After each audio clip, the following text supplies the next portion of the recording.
let me talk about this research that's been going on in Dublin. And this is a happier story, because this is an example of a project that brought the CFR and the portfolio together and used them in the kind of way that I said seemed to me to constitute the real challenge, to use the CFR as a basis for developing a curriculum, a portfolio as a way of supporting a related pedagogy, and we also developed tests out of that there won't be time to talk about.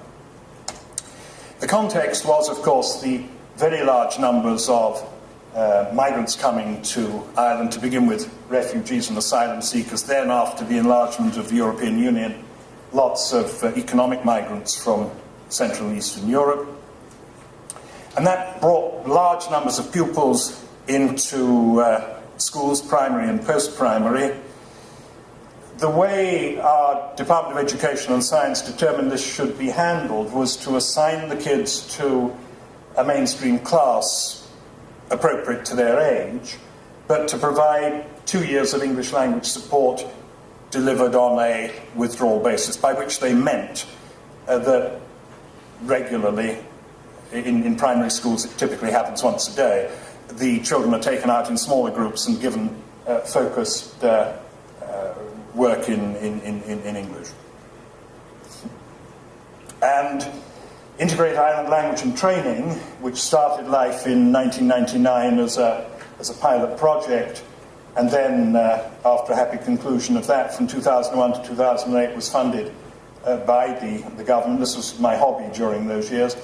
We were given the tasks of designing or developing a curriculum and other teaching and learning supports, and then mediating them to teachers via in-service seminars.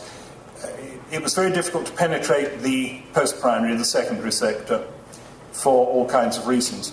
But the primary sector, we felt we were successful with. Because the teachers were supernumeraries, those were in the days when Ireland still had money, because they were supernumeraries, it meant that they could be released without much disruption to the school's general program to come to these in-service days. So my colleague Barbara Simpson and I used to give an in-service day X times over, twice a year in different parts of the country. And this again was unprecedented in Irish educational experience. Teachers came repeatedly to these, so they built up local networks and quite a lot of expertise. When we were thinking about how we were going to discharge this obligation to come up with some kind of curriculum or support framework or whatever, we thought, well, what this curriculum is going to have to do is, first of all, reflect the purpose of ESL support, and that's to give these non-English speaking kids access to mainstream education.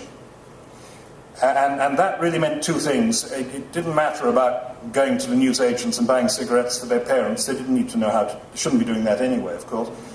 But it also meant that we had to find ways of putting an early emphasis on literacy skills.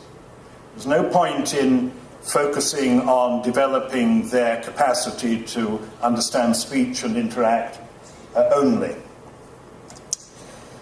We wanted to have a way of describing progression in learning, because we felt that it wasn't enough just to list outcomes. They get 2 years of this English language support on a withdrawal basis, and teachers needed more than just final outcomes. We wanted also to have something that would make sense to teachers, and we wanted to present it in a form that would encourage and facilitate frequent use.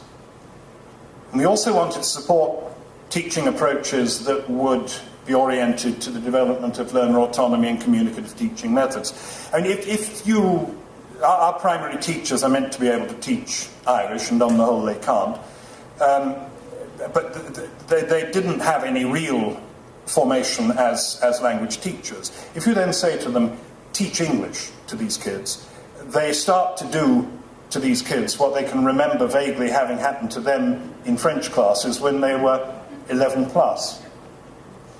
And so it's important to focus on the necessity of rooting everything in communication. The learner autonomy bit, I mean, from a very early stage, these kids needed to be given ways of hooking into the discourse that was going on in the mainstream class, 85+% of their time, and getting something out of it. And so we thought, well, in various ways, the framework can offer us some kind of model and source.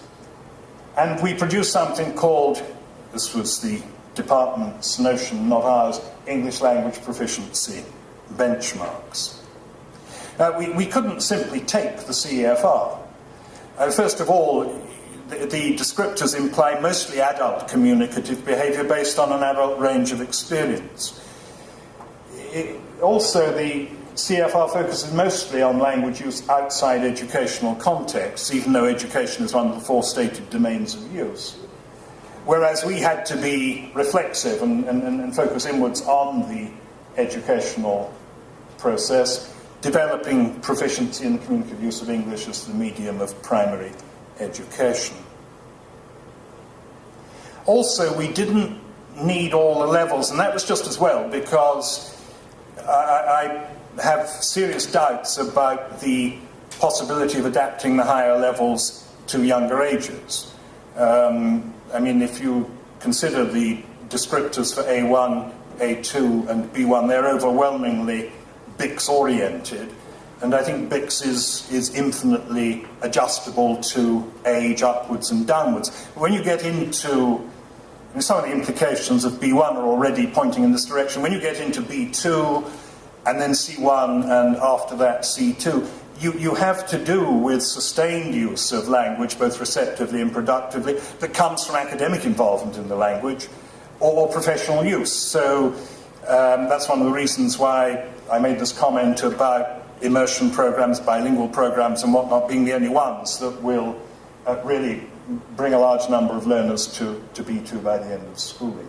But we didn't need that, because B1 is equated with threshold, which is that point where the learner becomes a free communicative agent.